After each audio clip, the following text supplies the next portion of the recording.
Bonjour à tous et bienvenue pour ce webinaire portant sur l'évaluation a priori du risque chimique. Ce webinaire d'une quarantaine de minutes suivi d'un moment pendant lequel nous répondrons à des questions que vous avez postées lors de votre inscription sera co-animé avec Barbara Savary qui est responsable d'études au sein du laboratoire d'évaluation du risque et des expositions à l'INRS. Je me présente à mon tour, Gauthier Mater, je suis responsable de ce laboratoire qui est rattaché au département de métrologie des polluants. Sachez que vous êtes plus de 2200 inscrits et que le nombre de questions reçues a montré un vif intérêt porté pour ce sujet. Aujourd'hui, l'objectif de notre intervention est d'expliquer dans quelle mesure des résultats atmosphériques déjà existants peuvent vous aider à hiérarchiser le risque dans votre entreprise. Pour cela, j'ai le plaisir de vous présenter ce matin quelques rappels sur la prévention du risque chimique avant de vous parler de l'intérêt de réaliser une évaluation a priori. Ensuite, Barbara et moi-même vous présenterons les 3 outils mis à disposition par l'INRS pour vous aider dans cette démarche avant de conclure sur ce webinaire. Pour finir, comme je vous l'ai précisé, nous répondrons à quelques questions que nous avons choisies parmi celles que vous avez postées. Alors pour commencer, je tenais à vous rappeler que la prévention du risque chimique répond aux mêmes exigences que toute démarche de prévention et s'appuie sur les principes généraux de prévention qui sont définis dans le Code du travail. C'est-à-dire que dès qu'il y a exposition à un risque chimique, des mesures de prévention doivent être mises en œuvre en tenant compte de la gravité des risques et en particulier des effets cancérigènes, mutagènes et reprotoxiques qu'on appellera donc dans la suite de cet exposé les CMR. Cette approche générale de prévention se définit en 3 étapes que je vais succinctement vous exposer. La première étape précise que l'employeur doit évaluer le risque en repérant et en analysant les conditions d'exposition et également en élaborant un plan d'action. À votre disposition, vous avez des outils comme CERICH qui peuvent vous aider dans cette démarche. La deuxième étape, quant à elle, consiste à mettre en œuvre le plan d'action de prévention en donnant la priorité à la suppression ou à la substitution des produits et des procédés dangereux par d'autres produits ou procédés qui le sont moins. Je rappelle à cette occasion que lorsque le produit utilisé sont des CMR, leur substitution est une obligation réglementaire quand elle est techniquement possible. N'oubliez pas que le plan d'action doit également intégrer une partie formation et une partie information pour les salariés. La troisième et dernière étape vise à contrôler l'efficacité de l'ensemble des actions qui ont été menées et de s'assurer de leur pérennité. Alors, comme nous venons de le voir, l'évaluation des risques constitue le préalable de toute démarche de prévention. Elle est de la responsabilité de l'employeur.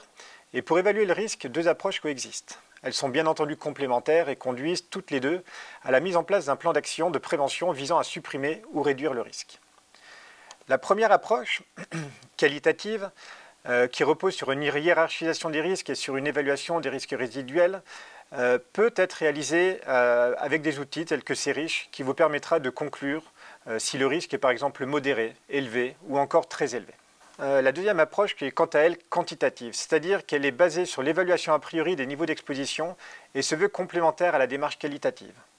Pour mener à bien cette évaluation a priori des expositions, l'INRS met à disposition sur son site internet différents outils que nous allons vous décrire dans la suite de ce webinaire. Mais avant cela, je vais vous expliquer quels sont les intérêts d'évaluer a priori le risque chimique. Alors, la connaissance a priori de l'environnement des postes de travail et des conditions d'exposition des travailleurs à des substances chimiques joue un rôle important à plusieurs titres. Elle permet par exemple de s'appuyer sur les données existantes pour enrichir son évaluation du risque chimique, ou encore de motiver le besoin de conduire une campagne de mesure dans une entreprise et d'aider à sa construction. D'aider également à mettre en place des suivis médicaux adaptés à la situation des entreprises, par exemple en informant de la présence a priori des substances ou des situations à risque. C'est également une aide à la mise en place de politiques de prévention ciblées par la participation à des actions nationales ou encore régionales, de prévention sur des substances et activités, ou encore des situations identifiées comme particulièrement à risque, comme par exemple les fumées de soudage. Enfin, ces données peuvent aussi être utilisées dans le cadre de travaux d'études et de recherche pour la prévention des risques professionnels.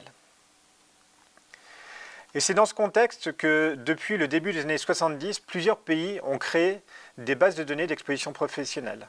Les premières sont les bases américaines et allemandes qui comptent chacune plus de 2 millions de mesures. Certaines ont des particularités, comme la base italienne qui, par exemple, n'enregistre que des substances CMR. En France, on a une situation qui est un petit peu atypique, puisque nous avons 2 bases de données qui coexistent. La première base Colchi, qui est la base du réseau de prévention, elle a été mise en production en 1987 et alimentée par les laboratoires de chimie et de biologie des CARSAT, de la CRAMIF et également de l'INRS. La deuxième base, SCOLA, est quant à elle enregistrée depuis 2007 par les organismes accrédités pour le contrôle réglementaire dans les entreprises au regard du décret du 15 décembre 2009 ou encore celui du 4 mai 2012. Ces deux bases dont l'accès est exclusivement réservé aux utilisateurs des CARSAT et des organismes accrédités qui sont déclarés dans ce cas-là comptent chacune plus de 1,2 million de résultats. Alors, tous ces résultats n'ont pas pour vocation d'être uniquement enregistrés et stockés dans les serveurs de l'INRS, mais bien entendu d'être partagés à travers les outils que l'INRS met à votre disposition. Parmi ces outils, nous retrouverons les trois que nous allons vous présenter dans quelques instants, Scolamiante, les CMR en milieu professionnel en 2020 et l'outil 110 d'évaluation des niveaux d'exposition professionnelle par situation de travail. La démarche d'évaluation du risque précède bien entendu une démarche d'évaluation de l'exposition qui va se dérouler en 5 étapes. L'élaboration de la stratégie de prélèvement qui vise à constituer des groupes d'exposition similaires qu'on appelle également des GES. La réalisation de campagnes de prélèvement sur la base du plan d'échantillonnage qui aura été précédemment défini. L'analyse des échantillons par un laboratoire compétent. L'exploitation statistique des résultats qui sont à synthétiser dans un rapport qui sera remis dans un second temps à l'entreprise. Et enfin, si vous en avez la possibilité, la saisie des résultats dans une base de données pour les raisons que je vous ai présentées précédemment. Dans cette démarche globale d'évaluation du risque et de l'exposition, l'évaluation a priori peut être utilisée à différents moments. Dès l'initiation de la démarche d'évaluation du risque ou pendant son élaboration, afin d'identifier les situations, les postes à risque ou encore les niveaux d'exposition que l'on pourrait rencontrer, ou encore à l'issue de la démarche d'évaluation du risque, pour appuyer par exemple et compléter l'approche qualitative, ou encore pour comparer sa situation à d'autres si elles sont documentées, afin de réviser, de compléter ou encore d'enrichir sa démarche. Elle peut également être utilisée lors de la préparation de campagnes de mesurage, puisqu'elle peut apporter de la connaissance sur les concentrations a priori que l'on pourrait rencontrer et ainsi adapter la stratégie de mesurage et le matériel de prélèvement à ces circonstances d'exposition. Finalement, l'évaluation a priori est destinée à un large panel d'utilisateurs potentiels.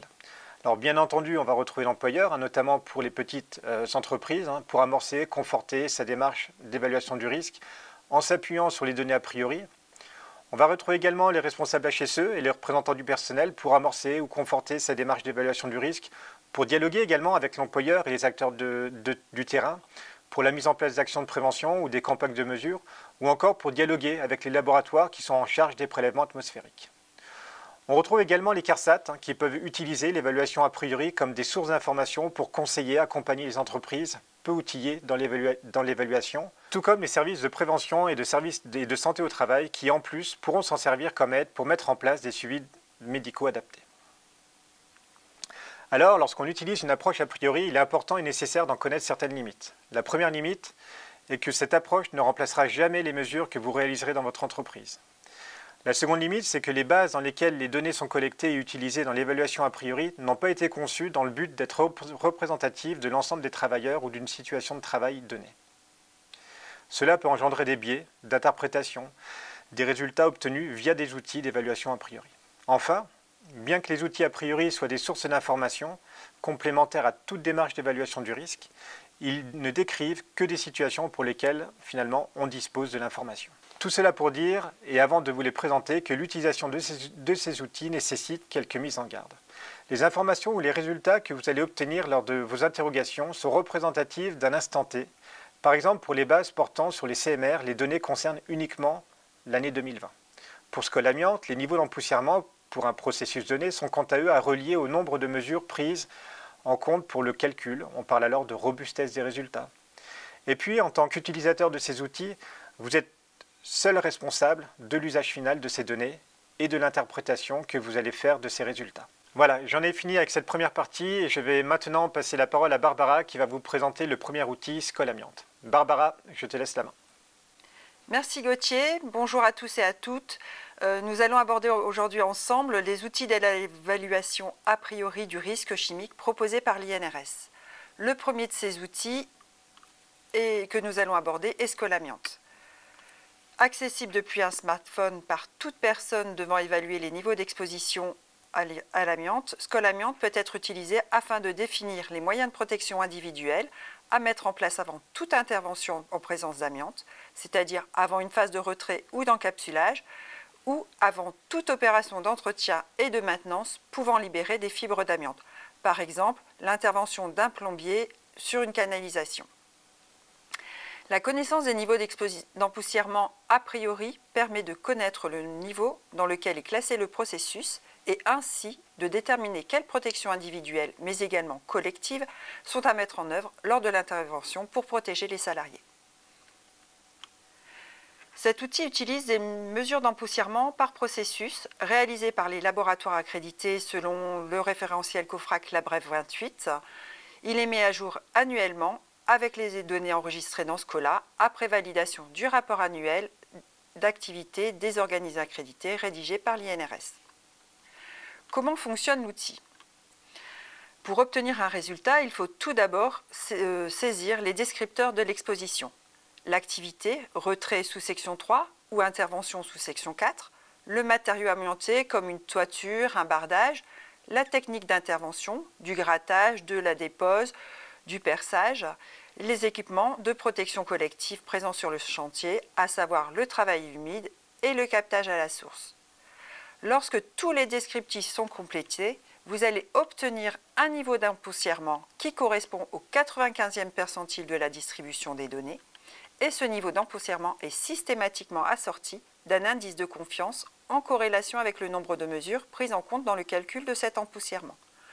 Plus celui-ci est élevé, plus le nombre de mesures prises en compte est important et plus le résultat est robuste et représentatif de la réalité.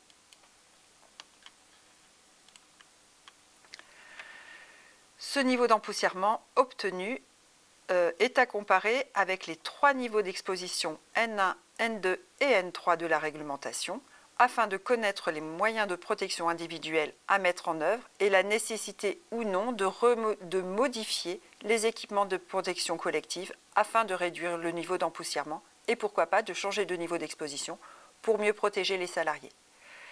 Étant donné qu'il n'est pas rendu de résultat si le nombre de mesures pour un processus est inférieur à 10 mesures, tous les processus ne sont pas décrits. Il est toutefois possible d'obtenir un résultat partiel pour l'activité, matériaux et techniques dans ce cas. Cet outil ne se substitue en aucun cas à l'évaluation réglementaire qui incombe à l'employeur et qui doit être réalisée par un organisme accrédité. L'amiante est un CMR pour lequel vous allez retrouver de l'information dans le deuxième outil que je vais vous présenter, à savoir les CMR dans le milieu professionnel en 2020. Comme le nom l'indique, cet outil reprend les substances cancérogènes, mutagènes et reprotoxiques et donne des informations sur leur présence en France en 2020 et leur utilisation professionnelle. Sa consultation peut se faire à différentes étapes du processus d'évaluation du risque et des expositions, soit au cours de l'évaluation du risque pour identifier les CMR présents dans l'établissement et au poste de travail et ainsi compléter l'inventaire, et lors de l'établissement de la stratégie de prélèvement en milieu de travail en lien avec l'outil 110 que vous présentera Gauthier tout à l'heure. Les informations disponibles dans cet outil concernent 554 CMR avérés ou supposés, donc classés 1A et 1B, selon le règlement CLP et plus précisément la 15e ATP de son annexe 6.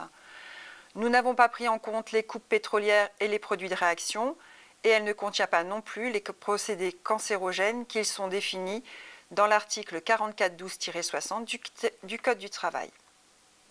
Pour chaque substance, vous allez pouvoir retrouver dans cette base des informations générales, telles que la classification CMR et le type de VLEP, qu'elle soit réglementaire ou non, en vigueur en 2020, en relation avec l'outil 65 qui est disponible sur le site de l'INRS et qui liste l'ensemble des VLEP en vigueur en France. Vous allez également retrouver des données sur les importations, les exportations et la production de ces CMR en France, leurs utilisations qui sont listées à partir de différentes sources Internet, dont les fiches toxicologiques de l'INRS. Nous avons également identifié les substitutions à partir des fiches d'aide à la substitution, les FAS, disponibles également sur le site de l'INRS. Et enfin, vous pouvez y trouver une évaluation des niveaux de connaissance des expositions à la substance à l'aide du nombre de mesurages enregistrés dans la base Colchic que vous a présenté Gauthier tout à l'heure, avec les secteurs d'activité, les métiers et les tâches classés hiérarchiquement en fonction du nombre de mesures. Comment interroge-t-on la base? Prenons par exemple le formaldéhyde qui est utilisé dans le secteur de la construction, dans l'école par exemple, comme intermédiaire de synthèse organique et c'est également un fixateur dans les laboratoires d'anatomopathologie. Selon Sumer, 8% des salariés sont exposés à ce composé en 2017. L'interrogation de la base peut se faire soit par le nom de la substance, soit par un synonyme, soit par un numéro CAS. Le premier onglet de la fiche de la substance, ici le formaldéhyde, reprend les généralités de celle-ci, les synonymes et le classement CMR. Il est également indiqué la présence ou non d'une VLEP et si VLEP il y a, si elle est réglementaire ou non. Pour connaître la valeur, il faut alors consulter l'outil 65. Le deuxième onglet concerne les données d'import-export obtenues après consultation des fichiers fournis par la Direction générale des douanes. Selon la nomenclature générale des produits, NGP, le formaldéhyde est identifié en tant que substance, d'où la mention substance dans la définition NGP de la fiche. D'autres substances, quant à elles, sont regroupées dans une famille dans la nomenclature NGP. Il est alors mentionné famille dans le champ définition NGP de la fiche du produit concerné. Les quantités importées et exportées sont alors données pour l'ensemble des substances appartenant à cette famille, qu'elles soient CMR ou non. Les données de production sont fournies par Eurostat. Lorsque le producteur est facilement identifiable, aucun chiffre n'est fourni. Par contre, le tonnage de production sera noté en confidentiel, indiquant ainsi la présence d'une production en France en 2020. C'est le cas du formaldéhyde.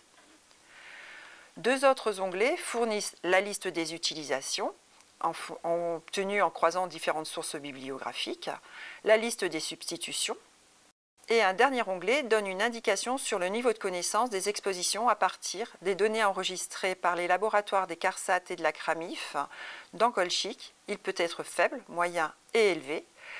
À cette indication sont adjoints 3 listes hiérarchisées en fonction du nombre de mesures, des secteurs d'activité, des métiers et des tâches pour lesquels les mesures ont été réalisées.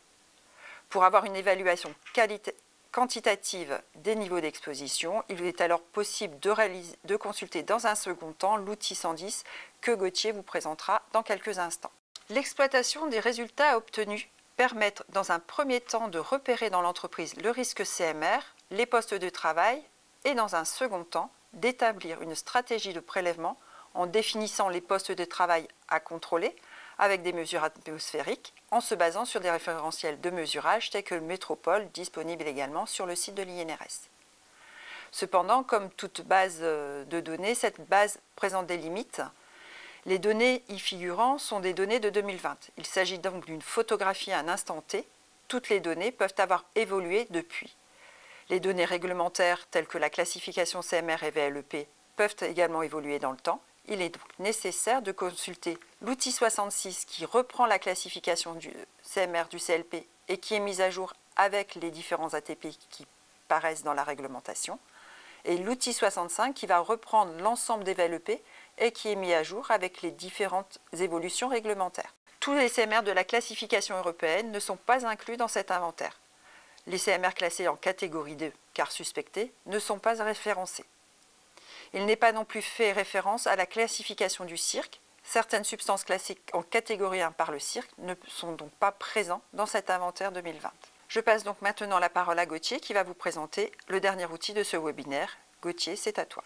Merci Barbara. Je reprends donc la main pour vous parler cette fois d'un outil récemment mis en ligne sur le site de l'INRS. Il s'agit de l'outil 110 qui se nomme Exposition aux substances chimiques par situation de travail et qui est le successeur des bases Solvex et Fibrex. Ce nouvel outil fournit des informations sur une large gamme de substances comme les composés organiques volatiles, les gaz, les poussières de bois, la silice cristalline ou encore les fibres, mais pas l'amiante. Il est mis à jour annuellement avec les données de Colchic de l'année N-1 par rapport à l'année en cours. Vous pouvez le trouver sur le site de l'INRS depuis mars 2023 et par rapport à ses prédécesseurs, Solvex et Fibrex, il permet une recherche plus élargie avec une situation de travail que vous pouvez aujourd'hui caractériser sur la base de 9 variables descriptives. À l'issue de votre recherche, vous avez la possibilité d'éditer un rapport au format HTML dans lequel vous obtiendrez par exemple une analyse de la polyexposition basée sur les algorithmes de Mixi-France, la comparaison des concentrations avec les VLEP, de la substance chimique qui était sélectionnée et bien d'autres résultats et analyses statistiques. Alors l'outil 110 a été conçu pour être facilement utilisable, simple d'utilisation et le plus intuitif possible dans son fonctionnement. Néanmoins, nous avons tout de même mis à votre disposition différents textes sur les pages de l'outil, un manuel et un tuto pour assurer une parfaite prise en main. Je vous propose maintenant une démonstration en live de cet outil. Lorsque vous êtes sur le site de l'INRS, vous pouvez vous rendre dans la partie Publications et outils. Et dans la rubrique Base de données, vous y trouverez donc l'outil Exposition aux substances chimiques par situation de travail. La page d'accueil de cet outil vous présente l'outil, son usage et puis certaines mises en garde. Donc j'accepte les conditions d'utilisation de l'outil pour arriver sur l'écran principal qui se présente comme ceci.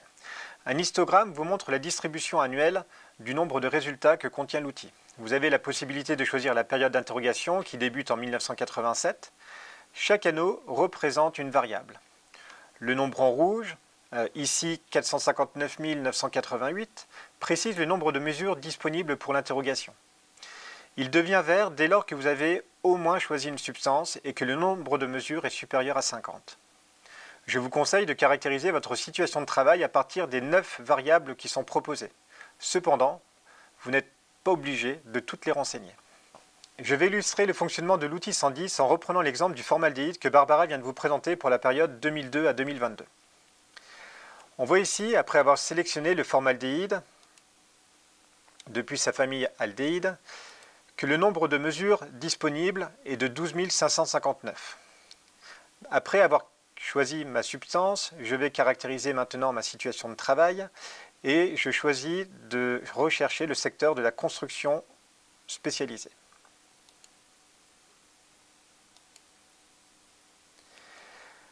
On peut s'apercevoir que 523 mesures sont maintenant disponibles et je vais maintenant caractériser ma tâche de collage. Voilà. 241 mesures sont maintenant disponibles et comme je ne souhaite pas caractériser plus finement ma situation de travail, je vais cliquer sur le bouton orange qui se situe juste en dessous de ce nombre. Comme vous le voyez, une pop-in s'ouvre alors sur cet écran. On y voit un tableau à gauche avec des statistiques descriptives et une figure à droite appelée boîte à moustache avec la VLEP du formaldéhyde qui est matérialisée par un trait discontinu rouge et la valeur de la VLEP 8 heures qui est ici précisée. Il est possible depuis le tableau de changer l'objectif de la mesure, individuelle ou ambiance, mais également la durée du prélèvement entre 0,15 minutes comparé avec une VLEP court terme ou encore de 60 à 600 minutes pour une VLEP 8 heures. Je souhaite maintenant aller plus loin dans mon interrogation et puis obtenir le rapport imprimable que je vais vous présenter dans quelques instants. Voici le contenu de ce rapport. Tout d'abord, le rapport reprend toutes les conditions d'interrogation, c'est-à-dire la période, 2002 à 2022, la substance, le formaldéhyde, des informations sur les VLEP, et puis les différentes informations qui m'ont permis de caractériser ma situation de travail, à savoir le secteur d'activité et la tâche. Le premier graphique présente la distribution des concentrations par rapport au VLEP de la substance. Ici, on peut lire que 35% des mesures dépassent la VLEP 8 heures du formaldéhyde, ici en rouge, et que 3% de ces mesures sont inférieures à 10% de la VLEP 8 heures, et que 62% de ces mesures sont comprises entre 10% de la VLEP et la VLEP. Une seconde figure montre les principales substances qui sont rencontrées dans notre situation de travail qui ont une ou plusieurs classes d'effets toxiques communes sur la santé avec le formaldéhyde.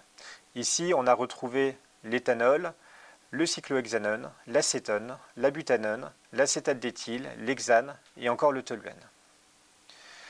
Voici encore d'autres résultats que le rapport fournit. Par exemple, la distribution annuelle du nombre de mesures qui est stratifiée par durée de prélèvement, la distribution temporelle des indicateurs statistiques. On retrouve également ici le tableau statistique que l'on a vu dans la pop-in avec les boîtes à moustaches qui y sont associées. Et en fin de ce rapport, vous trouverez également un graphique montrant l'adéquation des données à la distribution log normale et encore la densité de probabilité des mesures des concentrations. Pour finir, je tiens juste à vous informer que vous avez possibilité d'importer une cartographie déjà existante dans l'outil 110. Pour cela, vous cliquez sur ce bouton et vous choisissez le type de fichier que vous souhaitez importer. Soit un export depuis la base de données issue de Colchic, soit un export depuis la base Cola. Vous pouvez également importer donc une cartographie qui provient de Serish ou encore d'un outil Altrex Chimie qui est proposé par l'INRS. J'en ai fini avec cette démonstration. Et pour conclure sur cet outil, je dirais qu'il peut par exemple vous servir à amorcer ou compléter votre repérage du risque chimique, comme base de travail lors de l'élaboration d'une stratégie de prélèvement et de mesure de l'exposition réelle dans l'entreprise, ou encore pour positionner votre entreprise par rapport à d'autres entreprises du même secteur et ainsi aider à prioriser ces actions de prévention. Mais attention, je vais terminer là-dessus. Certaines limites de cet outil sont à garder en tête lorsque vous allez l'utiliser. Tout d'abord, les résultats ne sont accessibles que si le nombre de mesures retournées est supérieur à 50. Ensuite, la description des situations de travail est moins affinée avant 2002, car les variables métiers, produits à l'origine de l'exposition et procédés ne sont apparus dans Colchic qu'en 2002. Enfin, l'outil 110 ne contient pas d'informations sur les expositions aux fibres d'amiante, mais pour cela, vous avez Scolamiante que Barbara vous a présenté il y a quelques instants. J'en ai fini avec la présentation de l'outil 110. Je vais maintenant laisser la parole à Barbara pour conclure sur ce webinaire. Merci Gauthier. Pour conclure ce webinaire,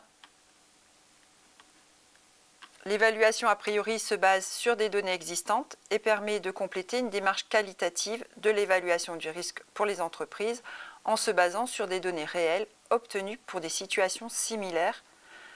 Pour réaliser cette évaluation a priori, l'INRS vous met à disposition un certain nombre d'outils. Nous en avons présenté 3.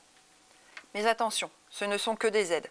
Il faut rester critique vis-à-vis de vos résultats, croiser les résultats avec d'autres sources contextuelles afin de s'assurer de la représentativité des mesures dans votre propre situation. Des mises à jour des données sont faites annuellement ou plus fréquemment en fonction des outils. Les résultats obtenus lors d'une interrogation sont donc une photographie au moment de l'interrogation. Il est donc pertinent de réinterroger ces outils régulièrement. Les résultats ne remplaceront jamais les mesures que vous allez réaliser dans votre établissement dans le cadre de votre propre évaluation.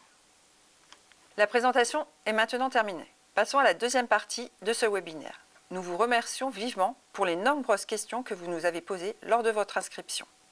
Il n'est malheureusement pas possible de les traiter toutes dans le temps imparti. Nous en avons sélectionné quelques-unes que nous allons maintenant parcourir. La première question concerne la réduction de l'exposition des CMR. Comme Gauthier vous l'a rappelé tout à l'heure, lorsque la présence de CMR est avérée, le chef d'entreprise a l'obligation de substituer la substance CMR par une substance ou un procédé moins dangereux. C'est une obligation réglementaire, mais qui ne peut s'appliquer que lorsque c'est techniquement possible. Des fiches d'aide à la substitution peuvent vous aider. Elles sont disponibles sur le site de l'INRS. Si la substitution n'est pas possible, il faut alors appliquer les principes de prévention en éloignant le salarié de la source ou en confinant le procédé, en limitant également le nombre de salariés dans la zone. Une formation et une information sont également obligatoires. Dernier point, l'Europe intègre les substances reprotoxiques dans le champ réglementaire européen. En France, elles étaient déjà prises en compte dans le champ réglementaire français via le décret 2001, dit décret CMR. Je passe maintenant la parole à Gauthier pour la deuxième question. La deuxième question sélectionnée porte sur la polyexposition et dit « Lors de la manipulation de plusieurs produits chimiques, comment évaluer l'effet cocktail ?» Vous pouvez dans un premier temps utiliser l'outil 110 pour identifier les substances chimiques que vous pourriez retrouver dans la situation de travail qui vous intéresse et ainsi obtenir des informations qualitatives et quantitatives sur ces cocktails. Vous avez également la possibilité, pour répondre à votre question, d'utiliser directement Mixifrance qui vous permettra de caractériser les cocktails de substances ayant des effets similaires sur un même organe cible. La troisième question demande si, dans un cadre réglementaire, il est possible de prendre en compte les résultats des mesures d'exposition dans notre démarche d'évaluation du risque chimique. Pour répondre à cette question, il faut différencier les agents chimiques dangereux des CMR. Et avant d'aller plus loin, je rappelle qu'au sens de la réglementation, lorsque l'on parle de CMR, il s'agit des substances classées 1A et 1B au regard de la classification CLP. En effet, lorsqu'on réalise une campagne de mesure, l'analyse des résultats atmosphériques peut conduire à un diagnostic de respect ou de dépassement de la VLEP. En cas de respect de la VLEP, si ce résultat concerne un agent chimique dangereux, il peut alors être utilisé pour reclasser le risque en risque faible par le chef d'entreprise et ainsi ne plus avoir à réaliser de mesurage pour la substance et le GES concernés par ce diagnostic. Dans le cas d'un CMR, le reclassement en risque faible n'est pas envisageable. Le mesurage annuel reste dans une obligation réglementaire, comme cela est rappelé dans le décret du 15 décembre 2009. Barbara, je te laisse répondre à la dernière question. Merci Gauthier. Et maintenant, terminons par la quatrième et dernière question qui porte sur les outils d'évaluation du risque dans les petites et très petites entreprises. Ces outils, il en existe deux. Le premier est l'outil CIRIGE qui est parfaitement adapté au TPE, qui présente plusieurs niveaux d'interrogation. Et son niveau débutant permet une interrogation pour les TPE. Par contre, il ne traitera que du risque chimique. Contrairement au deuxième outil, l'outil OIRA, qui est simple d'utilisation et qui aborde tous les risques en entreprise. Il est adapté donc au TPE et il permettra en plus de rédiger votre document unique et de construire votre plan d'action. Pour terminer ce webinaire, nous vous avons indiqué dans les slides suivants un certain nombre de liens concernant Scolamiante, la base CMR en milieu professionnel en 2020, l'outil 110 pour les évaluations d'exposition, et enfin un certain nombre de liens qui vous permettent d'aller plus loin dans votre connaissance de l'évaluation des expositions. Ce webinaire est maintenant terminé. Il sera prochainement disponible en replay sur le site et la chaîne YouTube de l'INRS. Si des questions subsistent, n'hésitez pas à nous les poser sur notre site web. Gauthier et moi-même, nous vous remercions de l'intérêt que vous avez porté à ce webinaire. Nous vous souhaitons une belle journée et à bientôt sur le site de l'INRS.